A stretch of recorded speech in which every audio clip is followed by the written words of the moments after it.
बहुत ज़माना पहले एक वसीया और जिंदा दिल जंगल के बीचों बीच एक ताकतूर मगर रहम दिल शेर रहता था जिसका नाम बादशाह अर्जुनफ था। वो सब जानवरों पर इंसाफ से हुकूमत करता था। इसके पास एक खूबसूरत सुनहरी ताज था जो सूरज की तरफ से तहफा था, और जब वो जंगल में चलता तो ये ताज दमकता था। ये ताज महज ज़ेबाइश न था बल्कि इत्तेहाद और अमन की अलामत था। जब भी जानवर उसे देखते तो उन्हें याद आता कि उनका बादशाह उनकी हिफाजत के लिए मौजूद है। मगर एक तूफानी रात, जब बादशाह अर्जन बरगद के दरख्त के नीचे आराम कर रहा था, एक तेज आंधी जंगल में चलने लगी। बजली चमकी, गरज चमक हुई, और जब तूफान थमा तो सुनहरी ताज गायब था। जब शेर जागा तो उसने अपना सिर छुआ और चौंक कर बोला, मेरा ताज ये कहाँ गया? ये खबर आग की तरह जंगल में फैल गई। हर तरफ सरगोशियां होने लगे। ताज गुम हो गया है। क्या अब भी वो हमारा बादशाह है? शायद अब ये किसी और का है। यूं जंगल में बड़ा झगड़ा शुरू हुआ। सबसे पहले बोलने वाले बंदर थे। उनका लीडर, एक शरारती बंदर, बूबूहान शाख पर चढ़ गया। सुनो सब लोग, बोबो चलाया, ताज हमारा होना चाहिए। हम सबसे तेज झूलते हैं, सबसे ऊंचा छलांग लगाते हैं और जंगल को हंसी खुशी बख्शते हैं। हुकूमत करने का हक और किसको हो सकता है? बंदर खुशी से चीखने लगे और कीले हुआ में उछालने लगे। वो अपने आप को ताज पहने हुए देखने लगे जबकि बाकी जानवर उनके लिए नाच रहे थे। लेकिन दूसरे जानवर खुफा हो गए। बादशाह को महज खेल तमाशे से ज्यादा करना चाहिए, हेरन ने सरगोशी की। फिर हाथी आगे बढ़े, जिनकी सरदार बुजुर्ग हाथन नामन थी। ये ताज हमारा हक है, उसने अपनी गहरी आवाज में कहा। हम सबसे ताकतूर और दाना हैं। अपनी जिसामत और ताकत से हम जंगल की हिफाजत किसी और से बेहतर कर सकते हैं। हाथी जोर से चंघाड़ने लगे। उनकी बात वाकई प्रासर थी। आखिर वो अजीम और ताकतूर थे। लेकिन एक नन्हे परिंदे ने कहा, ताकत अकेले हुकूमत नहीं चला सकती। फिर एकाब आसमान में उड़ते हुए नीचे उतरे। उनकी लीडरस आशान शानदार अंदाज में झपटी। और कौन है जो इस ताज का हकदार हो? उसने पुकारा। हम सबसे ज्यादा दौर तक देख सकते हैं। आसमान से हम पूरे जंगल पर नजर रखते हैं। सिर्फ हम ही खतरे को पहले देख सकते हैं। जानवर मुतासिर हो गए। वाकई एक ऐसा बादशाह जो सब कुछ देख सके, दाना लगता था। लेकिन कुछवे ने सर हिलाया, नजर बसीरत नहीं होती। फिर बबर शेर धाड़ते हुए मैदान में आया। उसकी धारियां सूरज की रोशनी में चमक रही थीं। ये ताज मेरे सिर पर होना चाहिए, वो गराया। मैं निडर, बेखौफ और तेज हूं। जंगल पहले ही मेरी धाड़ से लरजता है। और कौन है जिसमें क़ियादत की हिम्मत है? जानवर कानप गए।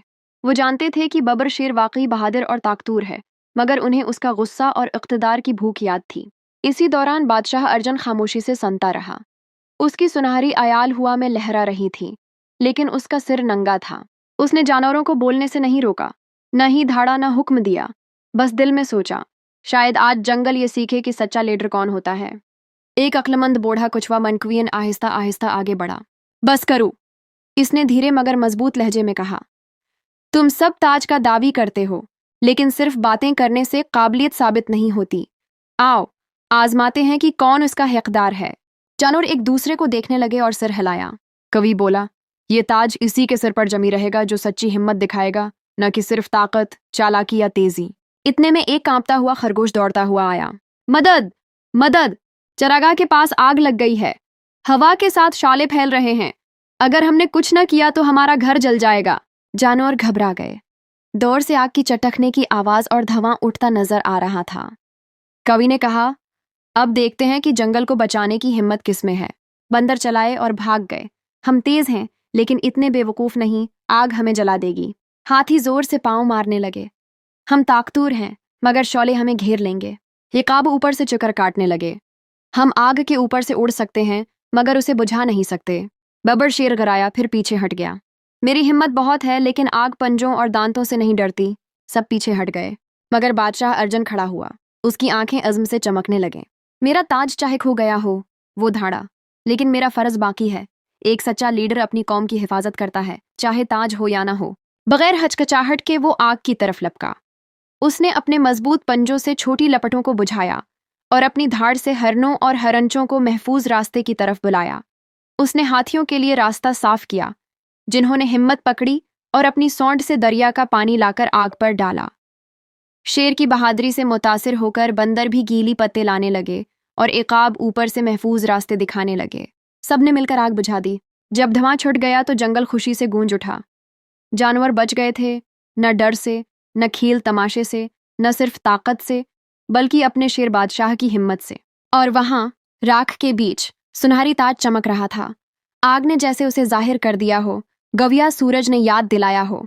कवि ने ताज को एहतियात से उठाया और आहिस्ता से अर्जुन के सर पर रखा। ये ताज उसी को मिलता है जो सच्ची हिम्मत दिखाए, कछुए ने ऐलान किया। और आज ये दोबारा उसी को मिला है। सब जानवर झुक गए। सलाम हो बादशाह अर्जुन को, बहादुर, दाना और असल लीडर को। इस दिन हर जानवर ने एक सबक हमेशा के लिए याद कर लिया। क़ियादत ताज पहनने से नहीं आती, ये हिम्मत, जिम्मेदारी और दूसरों की हिफाजत के जज्बे से आती है। और जंगल में सूरज की सुनहरी किरणों के नीचे बादशाह अर्जुन ने अपना ताज दोबारा पहना, ताकत की अलामत के तौर पर नहीं, बल्कि अपने फर्ज की याद दहानी के तौर पर।